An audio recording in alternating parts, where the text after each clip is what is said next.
This here's the 2021 Bad Boy. That thing looks beautiful, right? Man, the Bone Saber, the 2021 Bone Saber in black. That's a 3330. It's beautiful, folks. Black Bone Saber, beautiful or not beautiful? It is beautiful. It is beautiful, huh? Yeah. You're not really a single piece aluminum guy.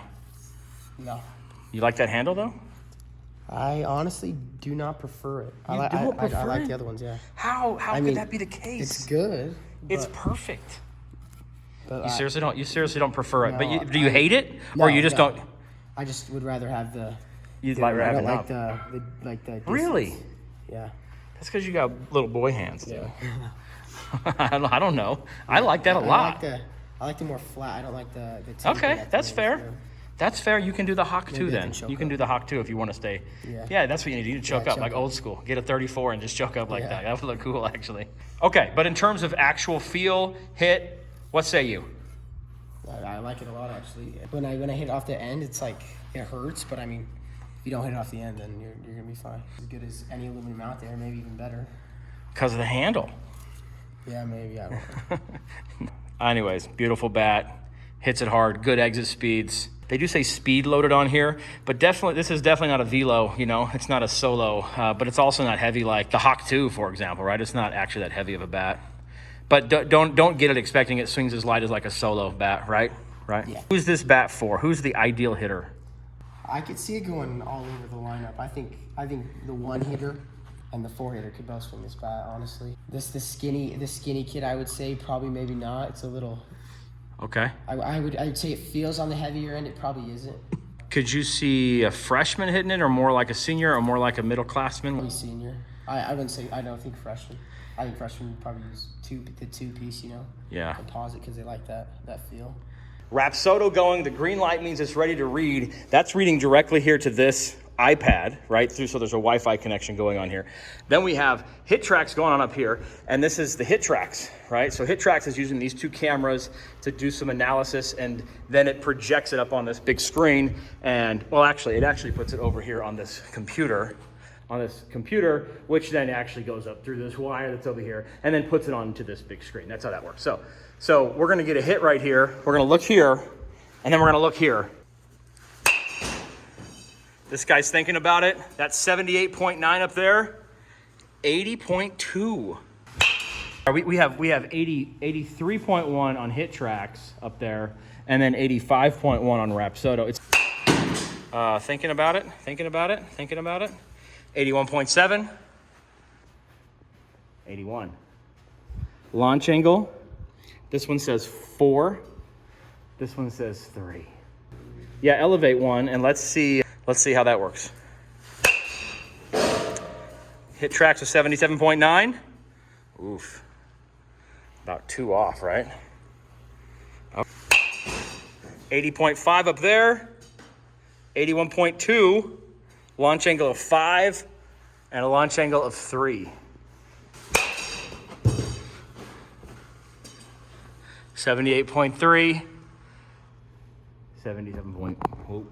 HitTrax gives me the reading faster, but this one isn't far behind. Mash, thinking about it, 82.7, 80.6. This says 232 feet.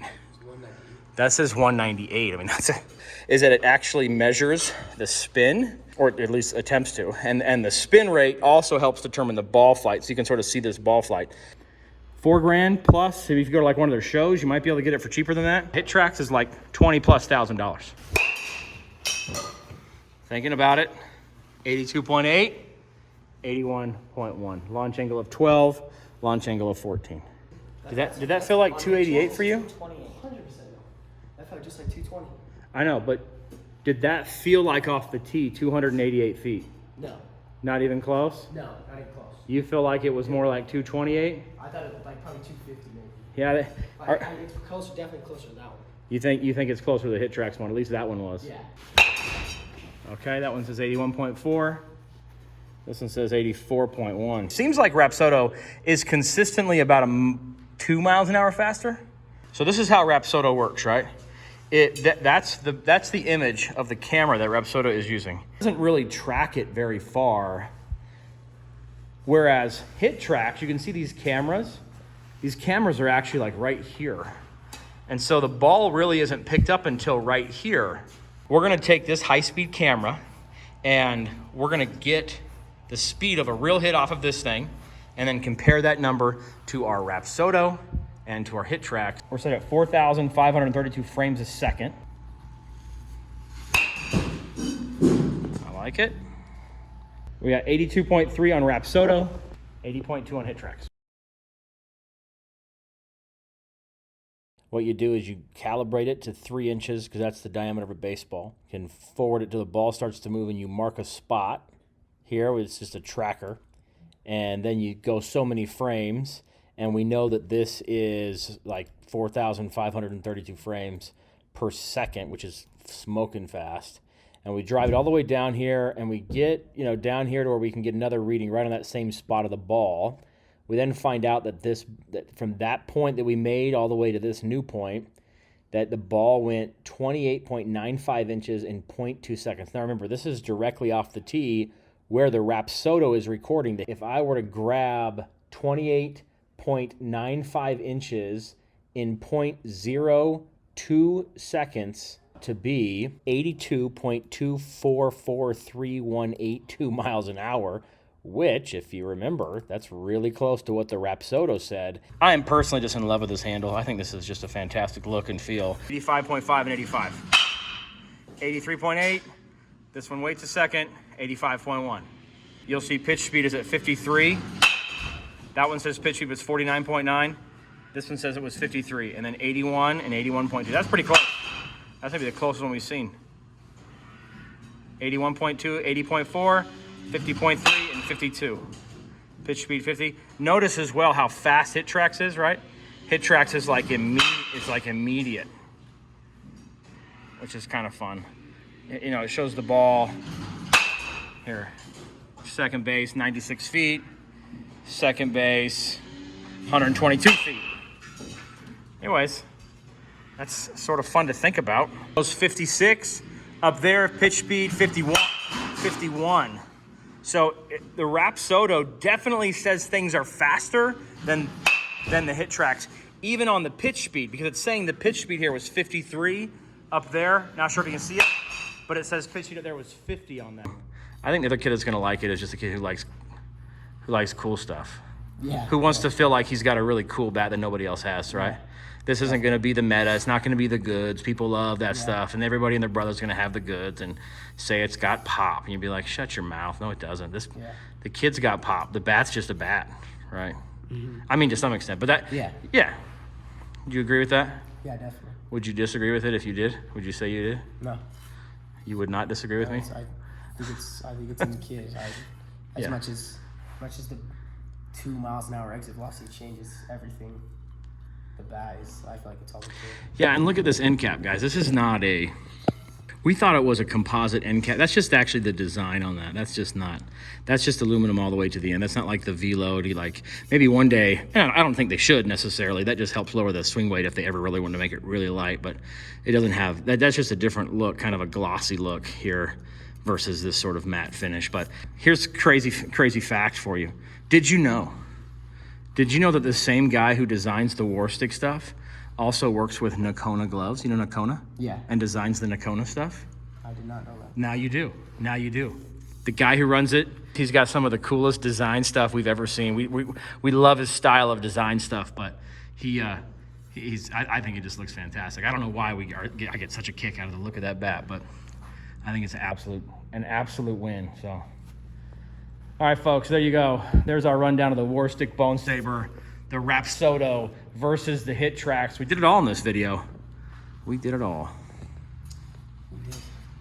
Okay, so what did we learn about the HitTrax and the Rapsodo? Well, we learned that they appear accurate just because they're always about the same amount different, right? If it was all over the place, if the Rapsodo was like 1 mile an hour higher than 1 mile an hour slower, and the HitTrax was all over the place, then we'd be a little more concerned that maybe both were accurate or one was inaccurate. But the fact that both of them are pretty much within about 2 miles an hour of each other, maybe down to about 1. And sometimes, like I said, I think we showed that one time where it was about 3 or 4. But most of the time, it's like 1.5 to 2 miles an hour. That's actually good for both of them. But we don't know. We think the camera for that one we did, the camera showed that the Rapsodo is actually real accurate, at least right off of the tee. We do think the HitTrax has more ability to see a longer distance. And so, as you know, the ball slows down as it flies. So the fact that it was slower on that makes some sense. Although, why was the pitch speed also higher? We don't know. But they were all close. They're all consistent. Does that mean it's useful for us in terms of measuring bats and exit speeds? Heck yeah. So personally, I think we prefer the HitTrax. It's a little bit faster. It's also not cheap. So I guess if everything was the same price, sure, I think we like the HitTrax better. It's faster. There's also some more modules in there. It's kind of fun to hit the ball and then look at the TV. Although you could do that with the Rapsodo as well. But seeing the different stadiums, for us, that's a better fit. But it's also not very portable. If you needed something that was portable and needed something that you could use outside occasionally, the Rapsodo would make a bunch of sense. There's also tons of other modalities in there, right? Like, as you know, HitTrax, you can like play other teams, you can play games, you can do a bunch of things on there. You can also, for the Rapsodo, there's like pitching, and there is on HitTrax as well, but there's like pitching, and they look at ball rotation and that kind of stuff. So they both kind of serve their purpose. Is that worth the difference in price? We don't know. I guess it just depends on what you're trying to do. So the Bone Saber is beautiful. We love this black version. This will come out later this year. The 2021 Bone Saber, that thing's just going to be white. This is sort of a black version of that. But there you go, folks. We're big fans. Like we say, we love this knob. See that thing on our hand? See, we hit a lot. That little mark on our hand is that happens to us when we use those knobs, the more traditional knobs.